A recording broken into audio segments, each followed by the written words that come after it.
एक छोटा सा गांव था जहाँ के लोग सदियों से रह रहे थे। गोलापुर गांव में एक पुराने और अजीब मकान की कहानी सुनाई जाती थी, जिसे भूतिया मकान के नाम से जाना जाता था। इस मकान की कई कहानियां थीं, लेकिन सबसे अधिक मानी जाती थी वो कहानी जब वहाँ कुछ अनोखे हादसे हुए थे। गोलापुर गांव में जब से भूतिया मकान की बातें फैली, तब से उसके पास बहुत कम लोग थे जो रात में उस तरफ देखने या जानकारी लेने के लिए तैयार थे। लेकिन उस वक्त भी थे जो यकीन करते थे कि उन्होंने वहां भूत देखा था।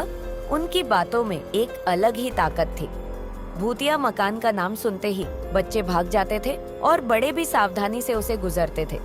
लेकिन एक रात का सच उन सभी के लिए नया था।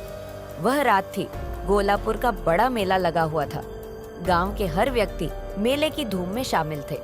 बाजार में रंग बिरंगे जुलूस थे, भजन कीर्तन हो रहे थे और लोग आपस में मिले हुए थे।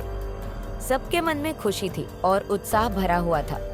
रात के होने पर मेले की रौनक भी बढ़ गई। धीरे धीरे लोग अपने अपने घरों की ओर लौट रहे थे।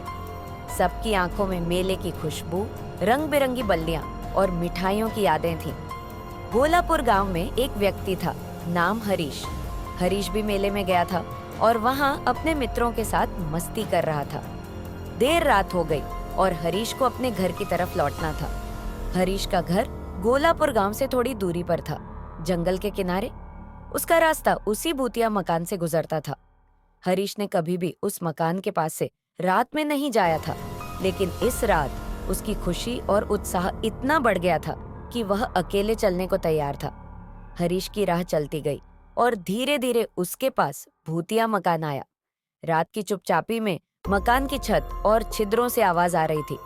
हरीश ने खुद को साहसी साबित करने के लिए खुद को बढ़ावा दिया और मकान की तरफ बढ़ता गया। मकान के बाहर खड़ा हरीश ने महसूस किया कि वहाँ कुछ अजीब है। बिना किसी स्पष्ट कारण के वह महसूस कर रहा था कि उसकी उपस्थिति को कोई देख रहा है।